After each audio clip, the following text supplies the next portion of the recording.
Hi, this is Brian. Welcome back to another Heroic Plus One. In our last couple plus ones, we spent some time with Rick Rubin, Joseph Campbell, and Emerson Aurelius Johnson. Yes, Emerson's middle name is Aurelius. Technically, he doesn't have a middle name on his birth certificate, but he loves Aurelius, and that's effectively his middle name until we make it legally official. Now, as you may recall, we chatted about Rick Rubin's adage that the best work is the work you're most excited about, and then we connected that wisdom to Joseph Campbell's adaptation of ancient Sanskrit wisdom to follow your bliss. Then we applied that wisdom to Emerson's modern chess life. Today, I want to spend another minute or three talking about how deliberate Alexandra and I have been about helping Emerson keep his motivation for chess high by encouraging him to trust himself and do what he feels most inspired to do.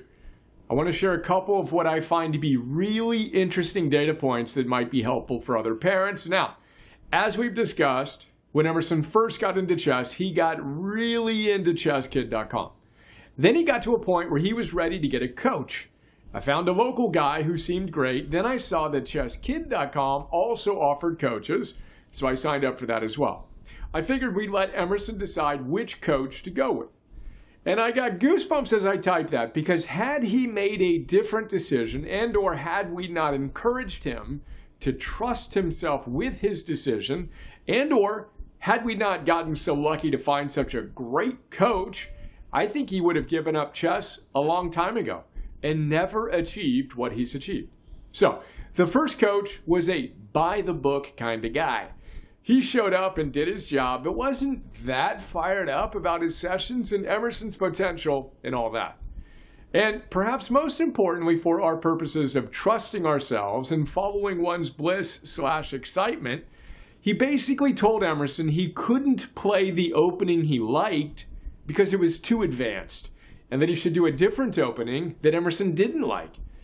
Now, on the other hand, the coach we found through ChessKid.com showed up to his first session, and I got tears in my eyes typing this, and had already studied Emerson's games and already appreciated the gifts Emerson clearly had. So, Emerson works with both guys for a few sessions, then he needs to decide which one he'll continue working with. And as I type that, it makes it sound like the decision was super obvious. And although the decision was obvious, in hindsight, at the time, it wasn't quite so clear-cut. But Emerson was clear that he just didn't like the one coach that much, but did really like the other coach, so he decided to go with him. And I'll repeat, had he made a different decision and or had we not been so blessed to find such a great coach, I don't think Emerson would be playing chess right now, and I'm certain he wouldn't be playing at the level he's at. Now, today's plus one has a few facets. First, we named Emerson after one of my favorite American heroes and teachers, Ralph Waldo Emerson. Every morning, when I go to him for wisdom, he tells me the same thing. He tells me, trust thyself. And that's what I told Emerson when he made that decision about his coach, and when he needs to make other decisions.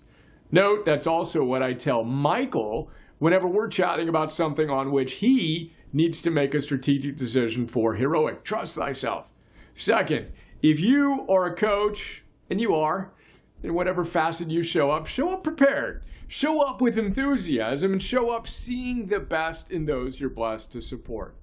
And third, most importantly, trust thyself. Always, in all ways, all day, every day, especially today. P.S. Want to become a heroic coach and use these same ideas to help yourself and others forge excellence, activate their potential, and fulfill their destinies? Learn more and join us in our next Heroic Coach cohort.